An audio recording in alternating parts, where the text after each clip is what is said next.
Good evening, ladies and gentlemen of the internet and beyond. Welcome back to Duke It Out, brought to you by Debate Amongst Friends.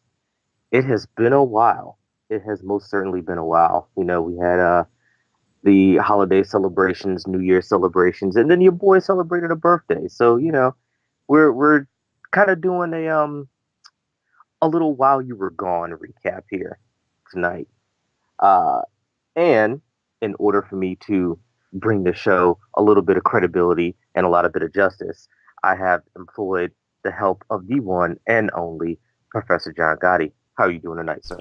Doing pretty good. Happy belated birthday. I also celebrated birthday as well. Appreciate it. Appreciate it. Those Yeah, Capricorns, we forgot got to about stick that. together.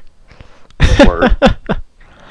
But I was trying to stay up in the booth tonight, and they said, "Big man, we need you right here in the front lines with the Duke." And I said, "Well, the Duke is my friend, my brother, my rolling partner. I'm here. Security couldn't stop No. me." Besides, don't listen to those guys. I never do. Oh, I get this. I mean, You sometimes know, they make some sense, but I look even when they do, I can't admit that they do. That makes their heads get all big, and it's just not good for anybody. becomes a little messy.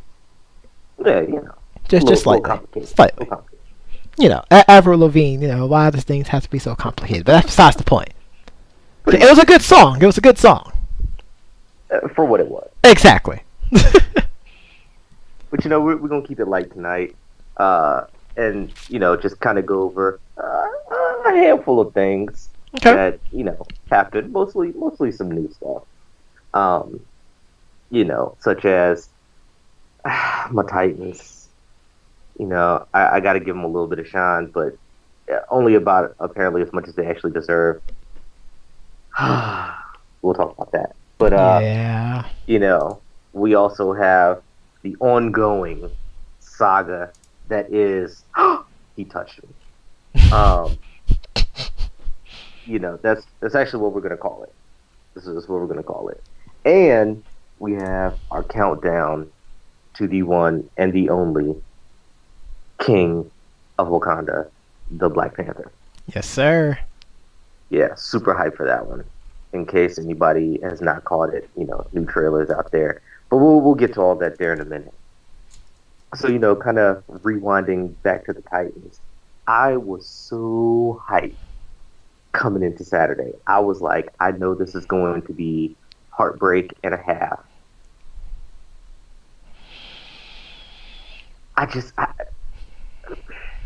I don't think I was ready for how much of a heartbreak it actually was. Like coming off of that Kansas City game, I was like, "Yo, okay, we got that late to mid postseason magic popping off," and then it was like, man, all my exes apparently live in Texas because Tennessee was not moving for nothing. Like, what the heck, Mariota, man? Come on, man, come on now. I mean, apparently he played hurt. You lost your offensive lineman as well too. Yeah, I don't know if you heard this week's show when Doc and I made our predictions. I did throw a little bit of shade because I didn't feel confident for your Titans going into this game. Not so I much mean, that I hey, feel look, like that's that fine. they I didn't can't either. make it, but it's the fact that their lack of offensive efficiency had me the most worried. You need to match Patriots offensively, and your defense And has there to at aren't least many keep teams them in the NFL that stagnant. do. Exactly. Like they have to at least keep them a little bit stagnant. Otherwise, you're gonna have a pretty long day. And what happened to the Titans? They had a really long day. Doc Yeah, they actually did. made the joke of saying, "Yes, well, they felt like they could win, during the first quarter, but that's about it." Yeah. It honestly, to me, it didn't even look like they came into the stadium feeling like they were going to win. They were just kind of going through the motions. And Yes, I'm like, dude, out of all teams not to go through the motions with, New England is probably top among them. I will agree with that. I will You got agree to with that. get your A game in the preseason with them. Well, it's just another matter of just being at the right place at the wrong time with the wrong team. And that's fair. As far as the whole playing hurt thing, I don't consider that an excuse. That's not an excuse to me. If you're hurt, stay off the field. If you're not hurt, go ahead and suit up. That's pretty much how it breaks down. It's very black and white to me. Well, So I if think. you Well, oh, sorry, I'm let you finish. Actually, go ahead. no, I mean if you are well enough to play, then you playing injured is no longer a factor.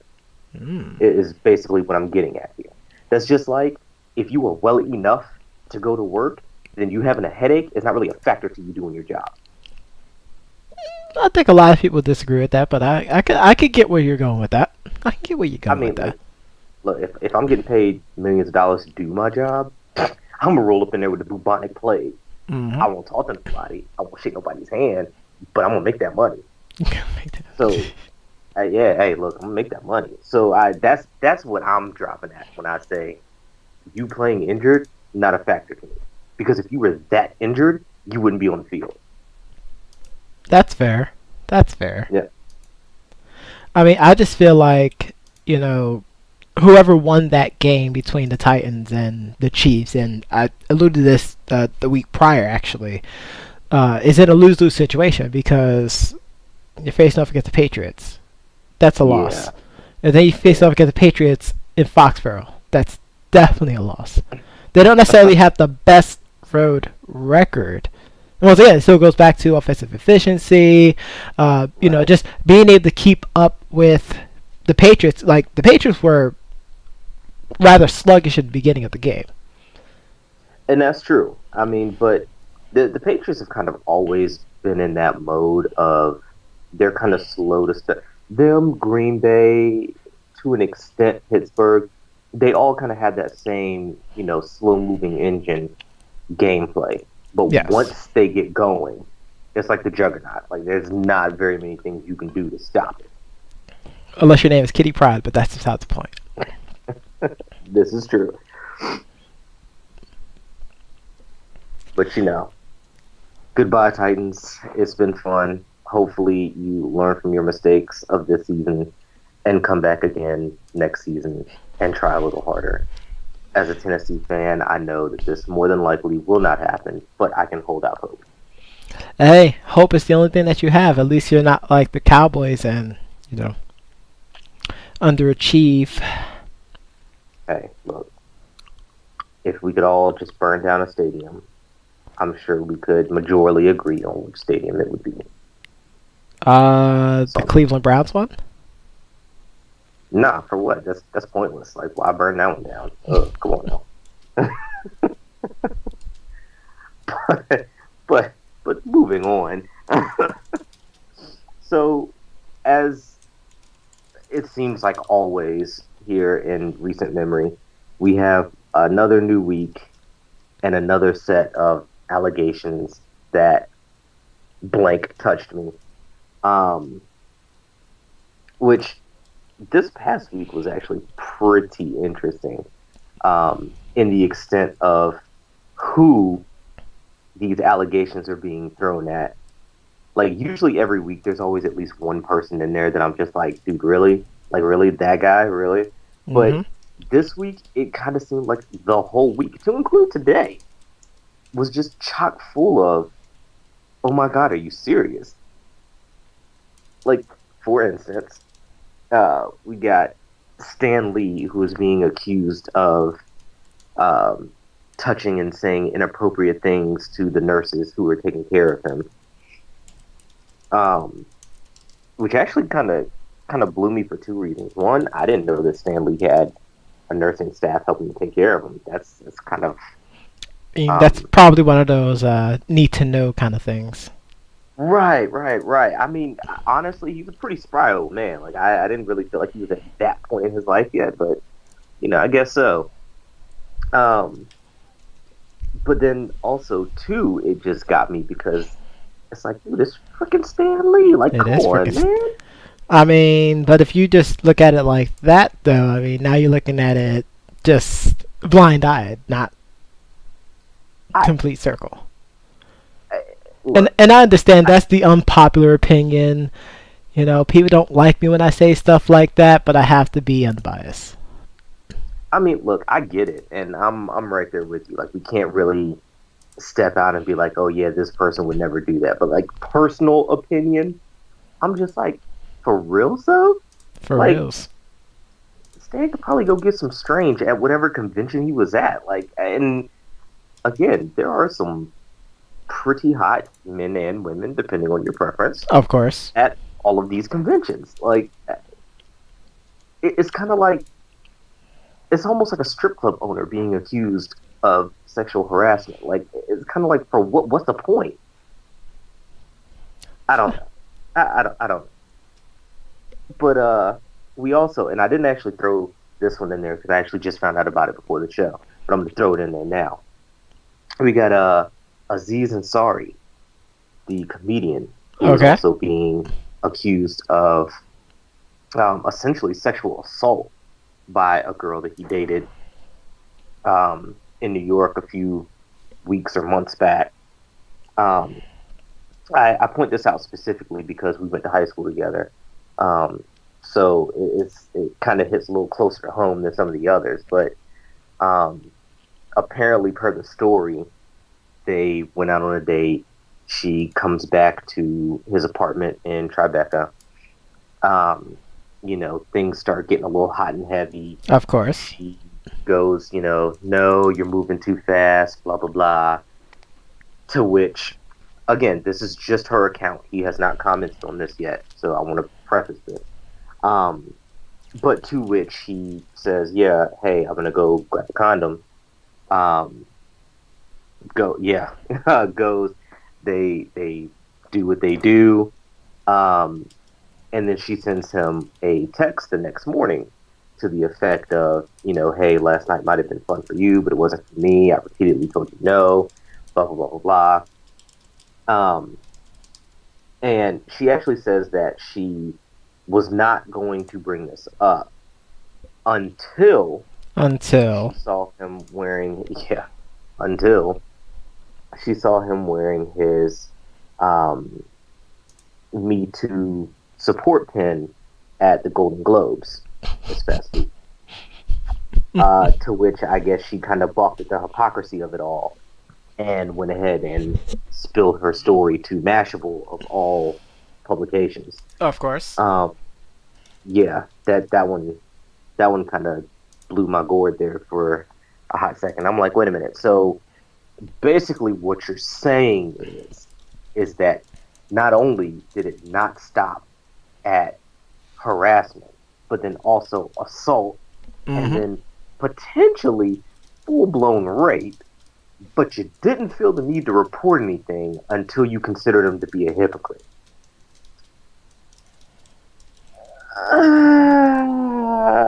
I mean, you had some strong opinions about this whole thing once it started.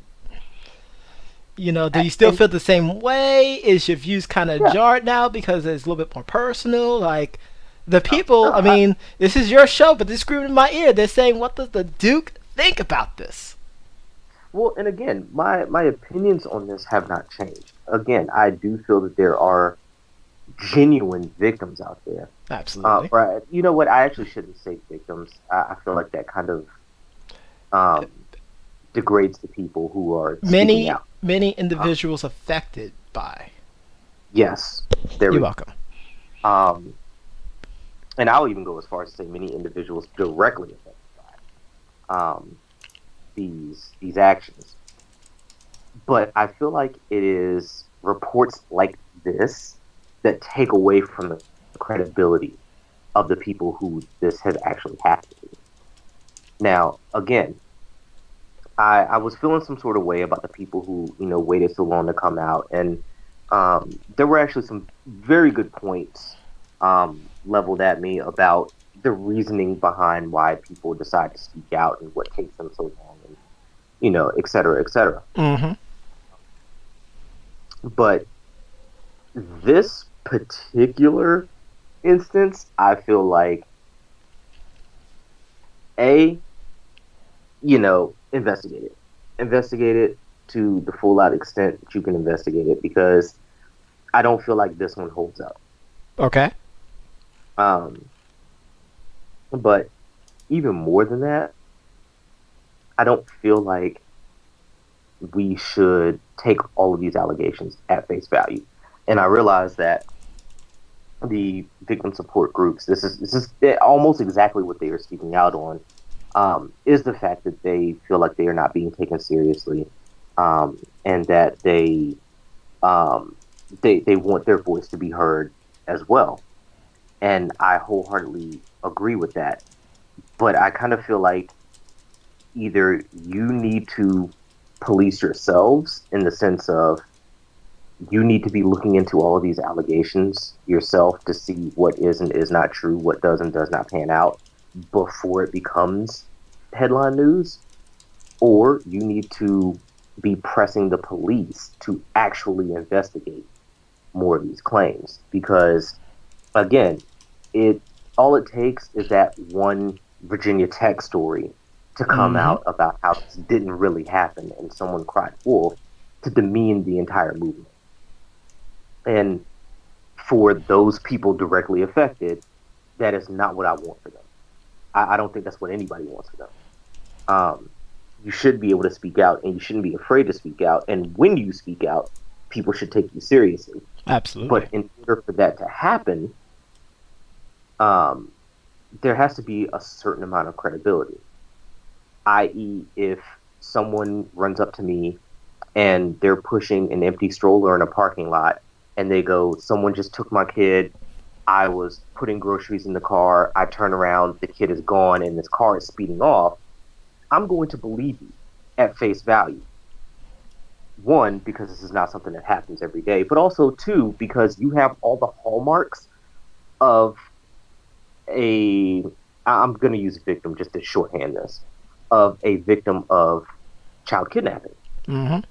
Now, if 15 people run up to me at the same time and only three of them are carrying strollers and two of them are holding slushies and one of them is tip tapping on their phone and they all come to me with the same story, I'm going to be a little less likely to believe any of them because what are really the odds that all of you have the exact same story? And what are the odds that there are kidnappers that are snatching up 15 children simultaneously?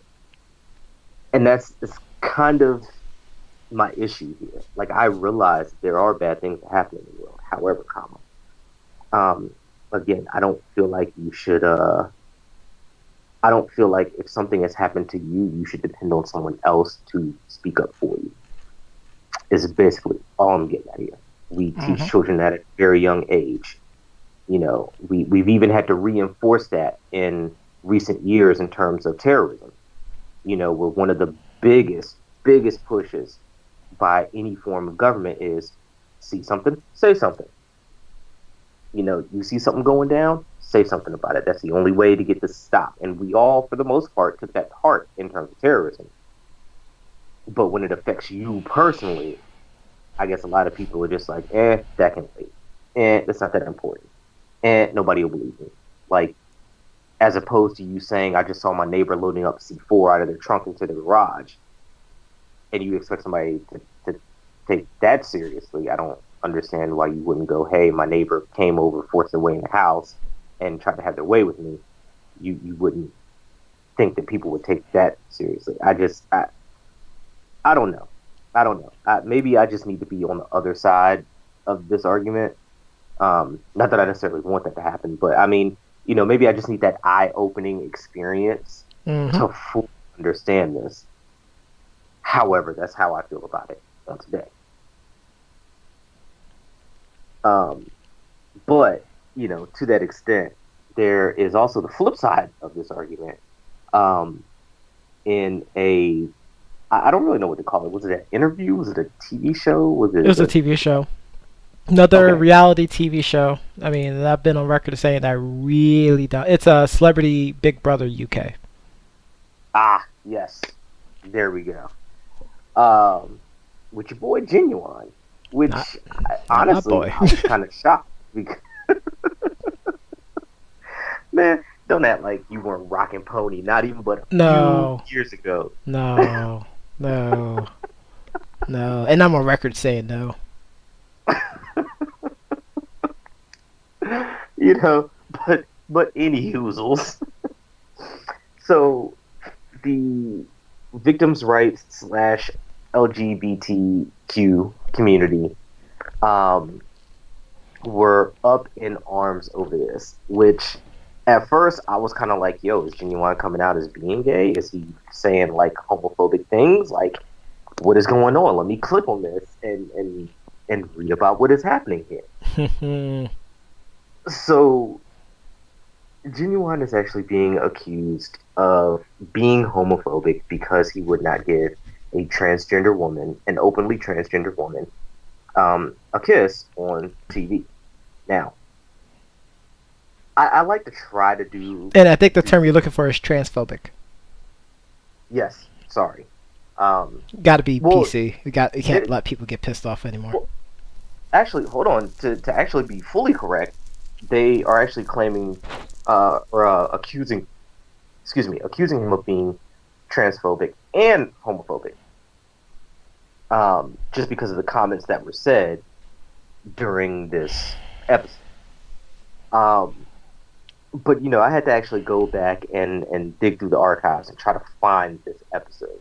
Of course. Because I was super curious exactly what happened.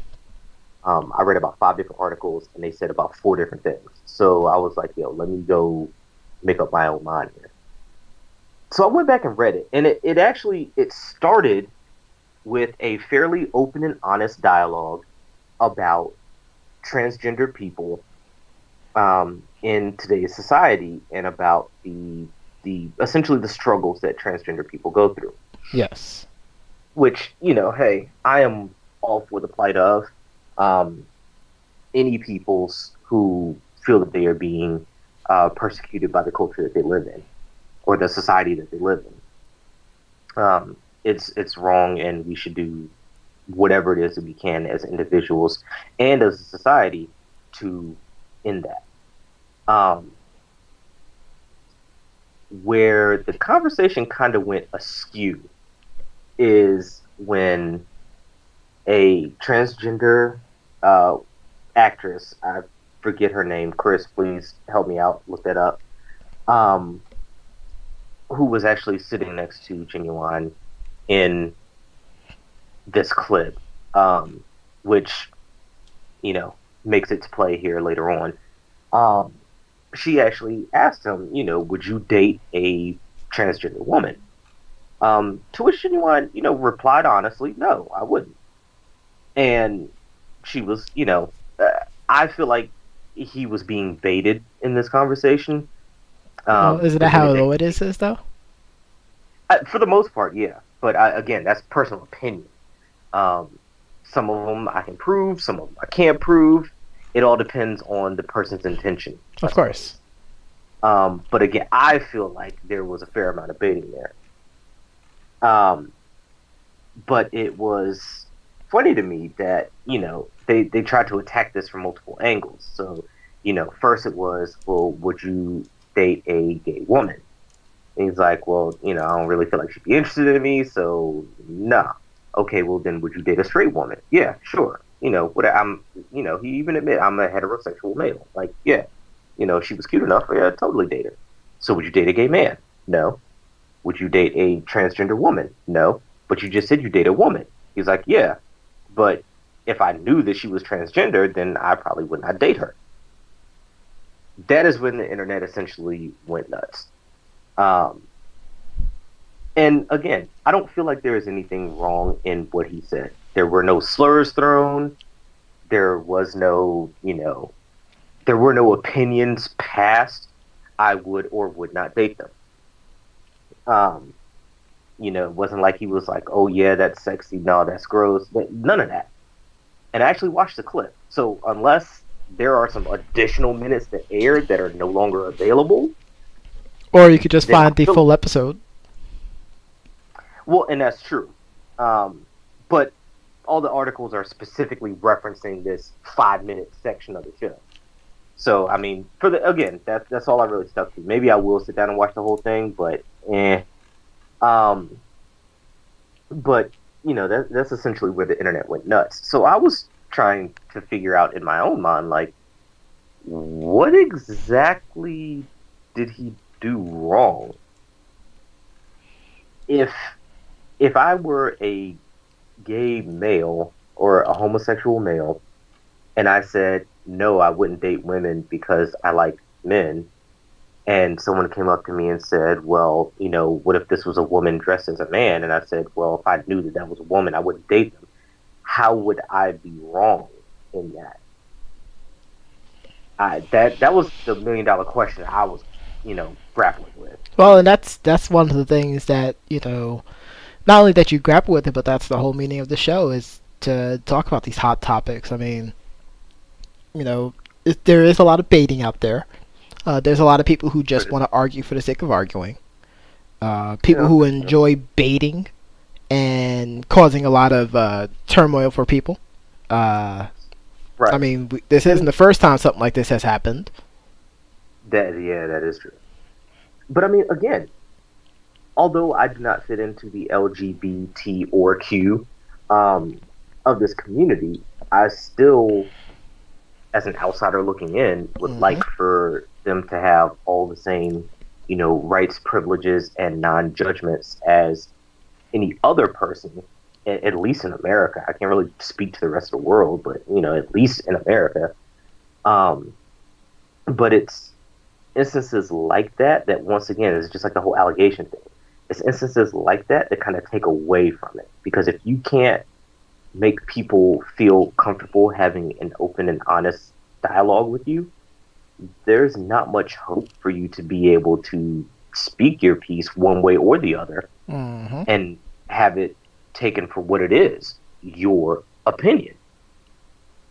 I mean, again, there was nothing said about this is fact or that is this, or there were no politics or religion that was thrown into this. It was literally one person's opinion or preference versus another person's opinion or preference.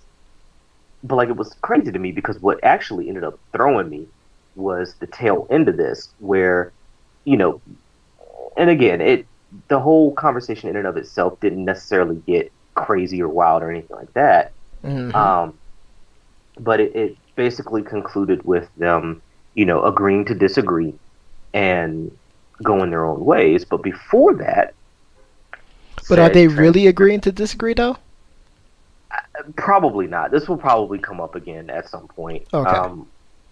Later on in the season, unless I believe it's CBS that airs the show, unless they decide to cut it from future episodes. But they probably won't, because that was a big ratings boost for them. But the whole conversation basically ended with said transgender celebrity putting their arm around Genuine and then trying to coerce him into kissing them, to which he was, flat out, no, that's not what I want. Like, I'm out. And, everyone laughs and we all go on about our business on to the next clip in the show. That was the part that really blew my mind, that last 15 or 20 seconds of the clip, because I'm like, did we literally just witness on syndicated television someone being sexually harassed?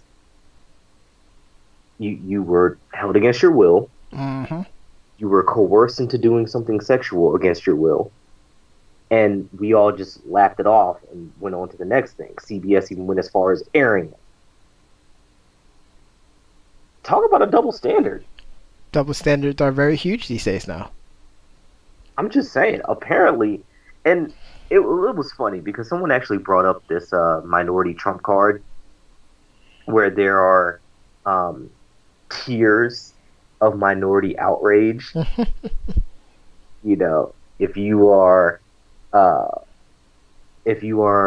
in the LGBTQ community, you were kind of at the top of the heap. If you are a disenfranchised people, you're kind of somewhere along, the second or so tier of this group. If you're a woman, you're somewhere in between the first and second tier. Like, it's this whole breakdown. Of course. It's like a huge Gantt chart. Yeah, pretty much. Like, it's ridiculous. But all before, I kind of laughed it off, like, whatever. until I actually saw that. Because here you have a transgender woman Mm-hmm. trying to coerce a black man into something sexual that he has repeatedly now, over the course of this conversation, said that he is not interested in.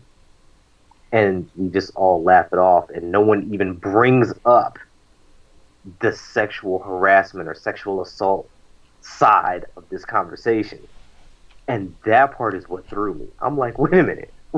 Wait a minute. We all literally just saw that. Yep. And in this day and age of people wanting to speak out about sexual assault, sexual harassment, even when it is not them who are going through it, Mm-hmm. no one wanted to bring that part up. And it kind of had me scratching my head. Like, was it because he's a guy, or maybe because her uh, disenfranchised card trumps his? Like, I don't, I don't understand what it was or what it is. Why no one talks about that? But whatever. I guess I look. I guess I'm just as guilty because I just kind of shook that off. Like, dude, like I want to, tweet Genuine and be like, yo, dude, I'm gonna need you to speak up and say something. Like, I don't want to pressure you into nothing, but that ain't right. You might have to open up your mouth. I'm just saying. Look, at least committed to paper, like something. Of course. But yeah, that's kind of threw me, man. If anybody listening knows Genuine, like tell them to holler at me. Let me know what's up. Was it just didn't feel like it was that big of a deal, or he didn't want to put her out there like that? I don't know. I don't know. I kind of want some answers. Well, hopefully, Um, something will happen. I hopefully, but I doubt it. I'm like, dude, none of these other groups want to say nothing about it. I don't know. Well, I mean, maybe you have to be that voice for the people. You know, here's my thing. I can't be a voice for nobody but me. Now, maybe I can speak for the groups that I am in, and however that works out. All right, cool. But yeah, I cannot speak for Genuine. He's a big boy. Um, he has his own mouth. I'm like, dude, put that ish on an album if you want. If that helps you get it out in a more creative and artistic way. I don't know. It's been a while since you put out an album anyway. I'm kind of fiending. Like, do you? But I'm like, dude, something. Come out in a interview, like something. But any usals. Moving on. Hilarious. Yeah, yeah. Like, I am officially labeling right now 2018 the full on year of Marvel saturation. All right. Notice I did not say oversaturation, just saturation. Okay. Like butter on popcorn. Like, we got so much coming out this year. We got your boy Black Panther coming out next month. We got Infinity War coming out here in May. Yep. We got Ant-Man and the Wasp coming out in June. Can't wait for that one. Captain Marvel is supposed to be hitting sometime around October, November of this year. On top of that, Disney is going full tilt in this whole Infinity War game by releasing the first parts of the I'm not sure what they're going to call it, like Marvel World, Marvel Land, Marvel area of Disney World in Orlando. So that should be interesting. Okay. And we are already starting to see all of the toy lines, clothing lines, basically product placement and brand merchandising for a lot of these movies hit already. So this is there's going to be a lot of Marvel going on this year. Well, to use a good phrase from the fighting game community, it's Marvel, baby. Exactly. But looking on our first hallmark here, the infamous Black Panther. I have to tell you, I with every um, promo and preview that I see for this movie, I'm starting to get just a little more hyped for it every time. Um, Remember when that first preview kind of came out during the Super Bowl last year? Mm-hmm. I was like, man, I don't really know about this. Like, if Marvel messes this up, I might not be able to watch another Marvel movie for the rest of my days. I distinctly remember saying that. Um, but as it turns out, this might be another hit on par with Ant-Man or Thor Ragnarok in terms of taking the MCU by storm and by surprise. Yep. Ah, heard that storm. Put it in it. But they already said that the ticket previews have outsold Thor Ragnarok, or I'm sorry, have outsold Civil War. Mm-hmm. So You did say Civil War was kind of lacking, though. I personally felt like it was just as a fan and I having mean, actually written I the think story. the people need some context about how you felt about Marvel Civil War because they don't know because it's before Duking It Out became a thing. So This is true. give them your opinion about that movie as we're going. I guess from Civil War up until Black Panther now. Well, okay. Think of how to best put this. Civil War was a good movie for what it was. Mm-hmm. Civil War was needed to set up the MCU for some of these future storylines. And I get that. I understand that. It's cool. Um, However, I would have preferred if you had just, screw it. We have already in the MCU somewhat touched on the fact that there are different universes. I would have almost rather you made this story set in a different universe and given us the true as much as cinematically possible Civil War storyline from the comics. I felt like that was a better story, and we could have just pretended that the Civil War as the version that we were given, we could have just pretended that happened. I feel like Uh, the movie Civil War was really lacking in the continuity when compared to the comics. yes, Because a lot which of and stuff it, happened in the comics, and they kind of yeah, just combed breezed over. over. Not Well, even just and breezed, again, just combed over it. and I mean again, it's because there were a lot of characters that were in the comics that haven't yet been introduced Hmm. in the MCU, or um, we wouldn't have had time to bring into the movie, or belong to different entities, such as the Fantastic Four um, over at Fox. Oh, I they should not be in pre- Fox anymore. I'm pretty sure they're the only ones still at Fox. Or I'm sorry, them and X-Men. Okay. Look, my bad. But the X-Men or mutants in general didn't really play a huge role in the Civil War storyline, and I feel like that was by intent. Kind of the same thing with the Inhumans. They didn't play a huge role in Civil War. Um, so we can go ahead and X both of those groups out, and that's cool. But you still need a lot more of the villains, which I don't really know how you bring the villains back or introduce new villains for this story without some screen time devoted to them. You kind of need to bring the Defenders in, but you need the Defenders and their side characters in order to make this seem as grandiose as it was in comics. Okay. I get it and I understand there were a lot of moving parts that needed to happen. But again, if they had set the story in a different universe, you could have recast everyone for this one movie and added in as many people as you wanted to, pretended like they were here all along, and just kept on trucking into the future. Yep. I mean, look, maybe Marvel will do a MCU soft reboot, and we'll get that movie 20 years from now. Who knows? But again, I feel like it was good for what it was. And it did kind of help to set some of these storylines up for the future. Such as Captain Bucky being in Wakanda. We kind of need to know why that was. Of course. Black Widow switching over to look like Yelena Belova from the comics.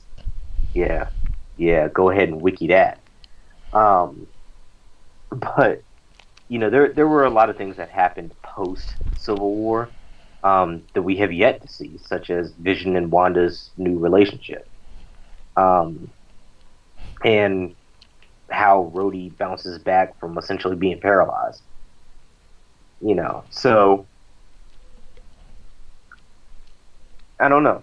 We'll see. Pulling that Bruce Wayne Dark Knight Rises kind of thing. No, I'm joking. Yeah, pretty much. Or if anybody remembers that old show that used to come on Fox called The Mantis. Yes. Yeah. Go ahead, wiki that one, ladies and gentlemen. Wow. Stops. But yeah, so I mean, again, it is my hope that in a few years, whenever Marvel gets done with these phases and they're kind of looking at, well, what do we do next? Mm-hmm. They just do kind of like an MCU soft reboot and go back to the roots and kind of retool some of these stories with the new characters in their places. Maybe we'll get Civil War 2, and that one will be a little closer in line to the comics. I mean, who knows? But that's how I felt about that one. But as far as Black Panther goes, I feel like this movie is going to be boss.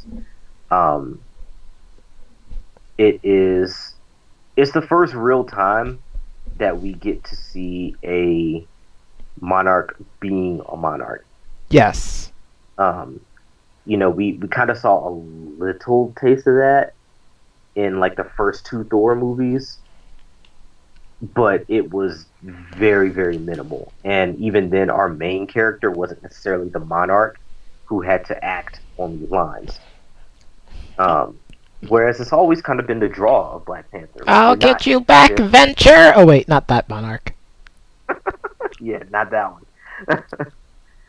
But, that's always kind of been the draw of Black Panther. Like, you're not just a costume hero. You're not just T'Challa. You are also the king of your people. You're a politician. You're a king. You have threats both inside your country and out your country that you have to tangle with both in and out of your costume. So, there's a rich comic history there and a lot of good stories that you can tell about this character and around this character. And can I just say that, like, when this whole Fox Disney merger first popped up, the first thing that I was geeked about is the fact that we might see a cinematic version of Storm and T'Challa's wedding. Like, that blew my mind. I was like, yo, if we could see that, everything will be right with the world. I can die a happy person. I wonder if they'll do that as a post-credit scene. Probably not, and only because that merger, at least as of today, public knowledge anyway, is not officially complete. I would not be surprised if it gets alluded to. It might be. But as far as but as far as actually seeing it, that probably won't happen until the second movie, if not the third. And again, only because we now have to introduce the X-Men into the MCU, or I guess just mutants in general, into the MCU. And not only that, but we also have to kind of explore the backstory of Black Panther and Storm. So, I don't know. I would hope that we get some illusion there. Mm-hmm. I'm not really counting on that. And honestly, I don't think that I want this first movie out the gate to kind of be overshadowed in that. This one should be all about T'Challa. or at least about the country of Wakanda itself. Mm-hmm. So I am glad that we didn't take the Marvel Knights approach to this, setting him up in New York and having all these wild, crazy adventures going on there while he is separated from his kingdom. I liked the storyline of those comics, but not really the premise of them. That Okay. makes sense. So I'm glad that they didn't take that route because that seems to kind of be, with the exception of Ant-Man and sometimes Iron Man, that every single character in the MCU is based out of New York, like all of them. And that gets a little boring sometimes. So I'm glad that we now have another setting. Next movie I want to see is a solo Submariner movie to introduce Namor into this. We've already alluded to him. Now I want to see him. And he is kind of the last property to be snatched from the jaws of an outside company. The worst part is no one's necessarily sure exactly what studio still has the rights, which is crazy to me because I didn't know that you can sell the rights to a character that you don't fully own, Mm-hmm. but apparently you can. So, yeah, Marvel is they're trying to track down Namor, but I am more than sure that as soon as they do, we'll see a Submariner movie. So speaking of post-credit scene potential, what things do you predict will happen at the end? Because so far they have yet to lack any kind of hype going into future installments of their Universal movies. What do you see happening at the end of Black Panther? I would like to see the setup for Infinity War, Mm-hmm. but we kind of already played that card with Thor. And I feel like it would really suck to, um, I guess, to kind of jump forward in the story to Thanos doing whatever it is that he does with Thor and what's left of Asgard, um, and then jumping straight to Earth. That kind of seems wasted. Yeah. But they kind of wanted to build on that Thor post credit scene and show what happens in the next, 2 to 3 minutes. That could be pretty cool. I think that'd be pretty nice. That'd be a nice welcome change right there. Yeah. Or if they wanted to jump ahead to the Wakanda Defense Force, basically finding out that Thanos is on his way Mm-hmm. and then getting prepped for it, I feel like that would also be a good post credit. Or, and this is actually my number one pick for what I hope is in this post credit. If anyone has read or even seen, because this actually came out on BET as kind of like a mini series, Tanishi Coates' run Okay. writing for Black Panther. It started out as a mini series, which I think is why Marvel and BET went ahead and put it out as a mini series. But it was kind of a 6 or 8 issue run that basically explored who the Black Panther is, what Wakanda is, and why both of these characters are so important within the MCU. But it takes it from the standpoint of Everett Ross and the U.S. Security Council trying to figure out this new um, possible threat of Wakanda and the person named the Black Panther who guards it. It was a very interesting run, and it actually helped to secure a main writing post for Tanishi Coates for the next almost 8 years. Okay. So in that, at the tail end of it, the U.S. basically decides to send in the cyborg soldiers.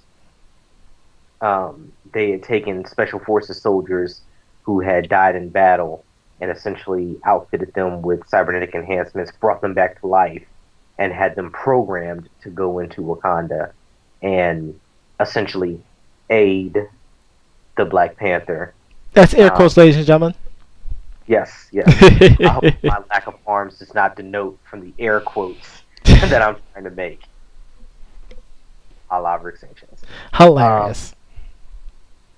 But yeah, they send them into Wakanda to try to help the Black Panther, in hopes of allowing Wakanda to accept U.S. support. Yeah. So that they can get a foot in the door and try to get their hands on some vibranium. Black Panther has, of course, already taken care of the problem himself and meets these soldiers on the beach to basically tell them that they are not welcome, they can go home. I feel like if that was the end scene or the post-credit scene, that would be awesome. Just, all the action happens, Killmonger's been taken care of, and now you just see all of these cyborg soldiers popping up out the water to try to march on the beaches of Wakanda, and Black Panther's just standing there with, a small contingent of Defense Force soldiers basically telling them, like, hey, you can leave, I got this. And basically dispatching all of them. That would be pretty awesome. How about any character reveals? Major, minor, because we had Howard the Duck a couple of times for Guardians of the Galaxy already.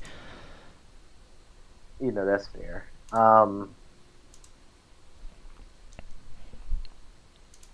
I kind of hope, and this might be possible, thanks to the Sony Marvel deal, but I kind of hope to see the Rhino out there.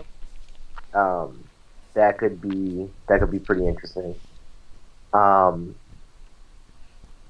Again, the allusion to Storm, that could be another good post-credit scene as far as, there's this storm happening. There's a storm brewing. There's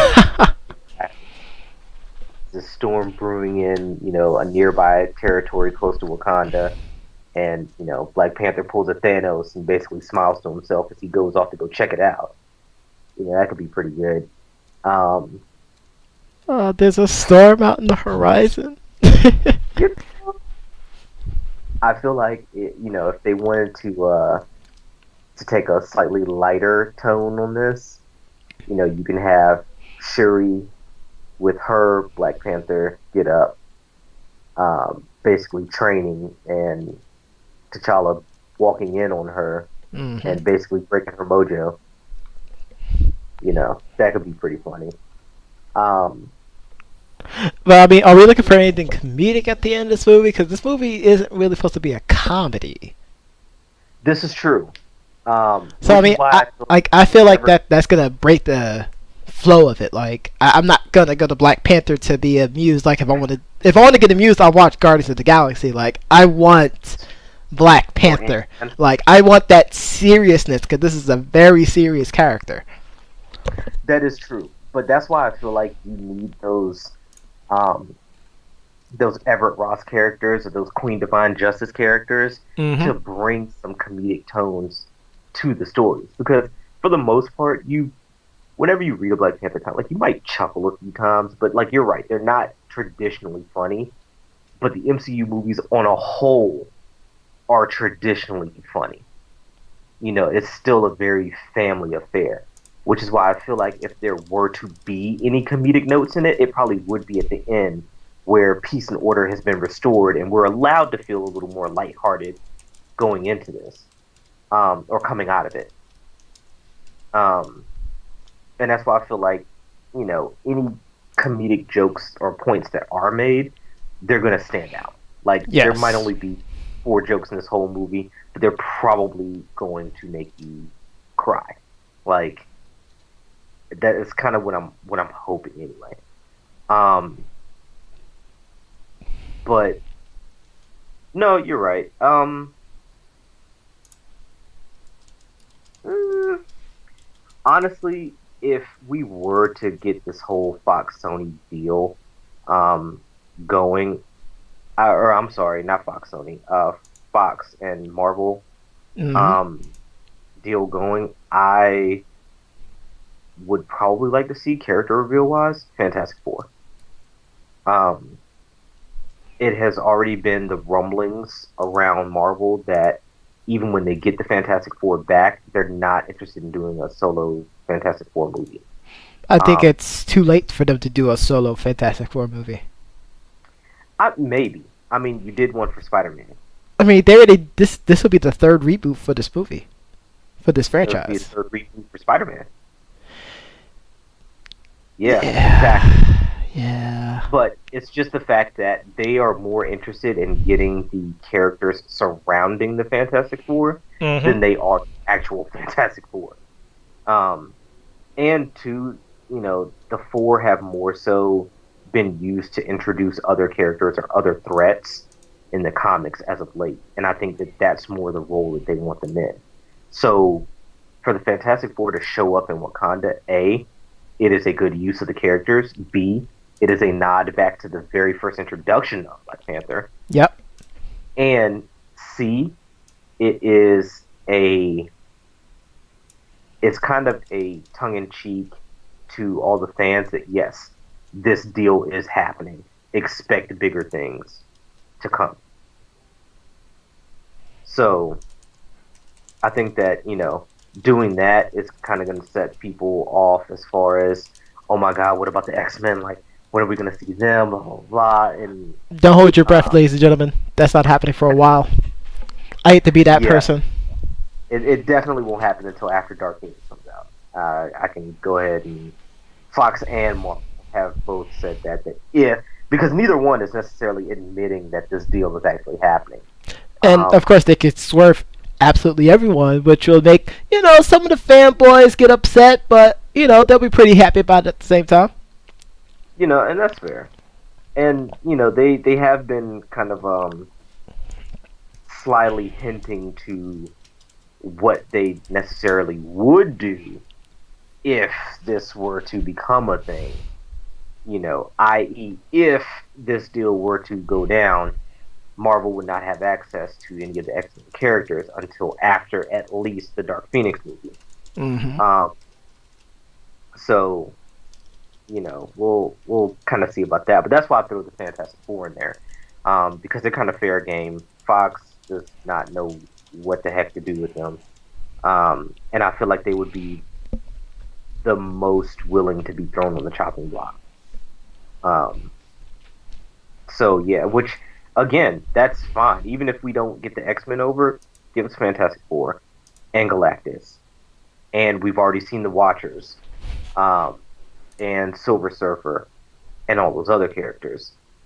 Doom. That could be a huge, not even for a solo Fantastic Four movie, but for a next Avengers movie. Hmm. That could be huge, if the character is actually done justice. So that's kind of where I lie on that. There is a lot of potential, but I feel like with the whole company moving forward to Infinity War, it will probably end up going more. Excuse me, going more that way. Um, especially if there is only one post-credit sequence, Yes.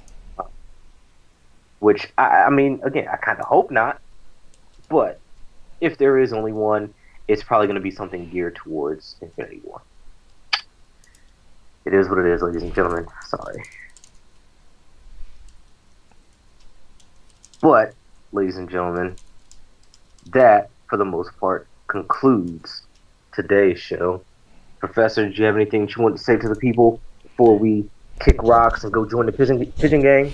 Well, I mean, I don't know about kicking rocks, but I'll definitely kick some pebbles once in a while. Definitely appreciate the commitment that you've been making to the show. Definitely wishing you luck. Looking forward to the clash within the house between the Duke and Duchess once we have her come onto the show. I know you've been excited about this for a while. Just have to get your schedules pretty much arranged for each other. But I mean, I'm looking forward to this whole thing, man. Every single week you're always coming out with newer ideas and just trying to go even further. And I'm just looking forward to see what you come up with next, sir. Appreciate it all. Appreciate the invite tonight. Yeah, appreciate you coming, man. And with the Duchess, you got to RSVP ahead of time. I never know if I want chicken or beef. It's a thing. Oh goodness! You better hope she's not listening to this right now. I mean, probably. Who knows? But we'll get it on something right. And in the meantime, thank you for coming on. Thank you, ladies and gentlemen out there listening from your listening devices. And thank you, Pigeons, for keeping me up to date on things that are happening. I don't really give those guys enough play, but I'm sure they are getting like stiff wing from flying around so much. But I appreciate them. Give them top quality seed, all that good stuff. Mm-hmm. So with that being said, ladies and gentlemen, thank you and good night. Thank you very much, ladies and gentlemen. Be sure to watch Duke It Out every single Sunday. Well, actually, every other Sunday. Right here live on YouTube. Follow the Debate Amongst Friends Facebook. Both the page and the group. Follow us on Twitter at the Big Small Fra.